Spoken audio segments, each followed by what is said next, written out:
statistik pula tentang penyakit tidak berjangkit. Kalau kita tengok saban tahun lah, adakah ia menunjukkan trend peningkatan? Kita pun tahu rakyat Malaysia, bukan Malaysia sahajalah, secara satu dunia, gaya hidup semakin berubah, cara pemakanan juga berubah.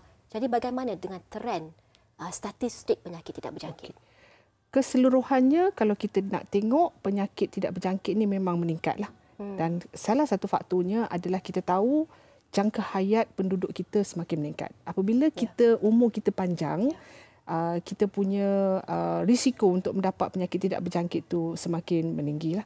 Ya, dan sebagai contoh, antara penyakit yang utama yang ada di Malaysia ini yang paling kita lihat adalah penyakit kencing manis.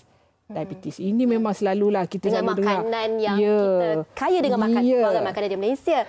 Tetapi kita harus menjaga kesihatan lah. Kita anggarkan lebih kurang 3.9 juta rakyat Malaysia yang dewasa, 18 tahun dan ke atas mengalami penyakit diabetes. Ini kita anggarkan lebih kurang 1 daripada 5. Jadi setiap 5 orang ada kencing manis ataupun diabetes. Itu diabetes. Kalau kita tengok pula darah tinggi. Ini darah tinggi. Selalu orang sebut penyakit 3 serangkai. Kencing manis, darah tinggi, sakit jantung. Ya.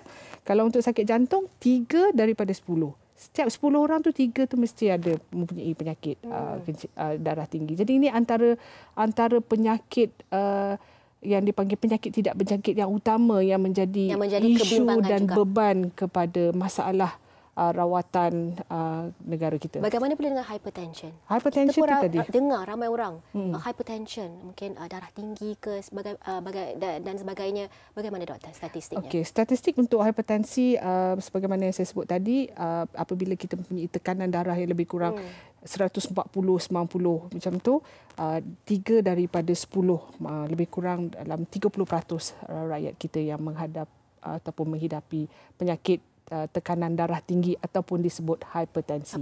Kalau kita tengok usia pula, doktor, adakah usianya semakin muda orang yang mendapat penyakit tidak berjangkit? Dulu kita akan kata orang-orang yang berumur 40 tahun dan ke atas ni dia berisiko untuk mendapat penyakit tidak berjangkit, dan selalunya kita akan pastikan mereka membuat saringan kesihatan ataupun membuat pemeriksaan selepas umur 40.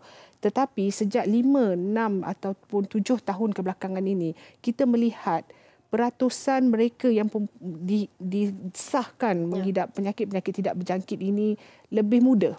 Ya, ada juga yang seawal 30, ada juga yang seawal 20 dan sebagainya yang telah mula kita kesan untuk mendapat penyakit-penyakit ini. Kita selalu cakapkan dengan tekanan, dengan kerja, stres, jadi tekanan darah naik, itu menjadi faktor lah. Itu menjadi selalu faktor.